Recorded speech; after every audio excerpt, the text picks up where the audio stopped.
Production के शानदार प्रस्तुति। छौरी लागे छे कमाल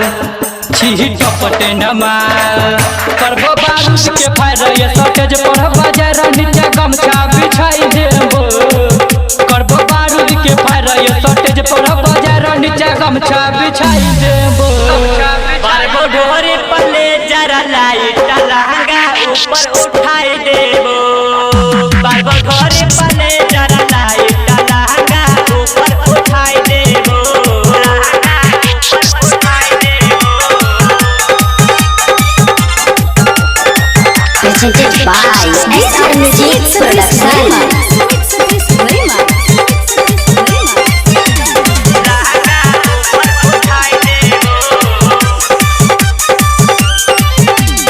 सबके बनली तू दीवाना गे चल तूने कोनो बहाना गे चल तूने कोनो बहाना गे सबके बनली तू दीवाना गे चल तूने कोनो बहाना गे बारी बारी से मजा ले तोगे नमरी पर घोघरी उठे तोगे अन्ना संगे संगे नाच तोरा ये तोने गया या जगरदा उड़ाई देबो अन्ना संगे संगे नाच तोरा ये तोने गया या जगरदा उड़ाई देबो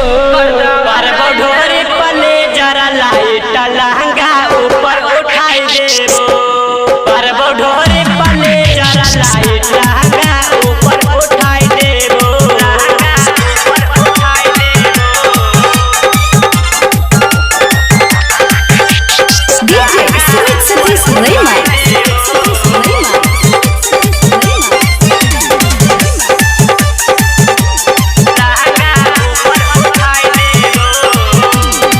नाचे ना कनी तू संभल के चुमा आमले तो सब चहल के चुमा आमले तो सब चहल के नाचे ना कनी तू संभल के चुमा आमले तो सब चहल के छेलो जे छोटे का सामान गे छूतो सब ओकरा ना मर के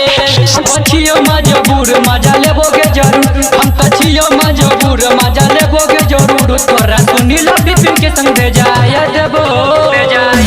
बारबो ढोरे पल्ले जरा लाइट लहंगा ऊपर उठाई देबो बारबो ढोरे पल्ले जरा लाइट लहंगा ऊपर उठाई देबो बारबो ढोरे पल्ले जरा light lehenga. Presented by SR Music Production।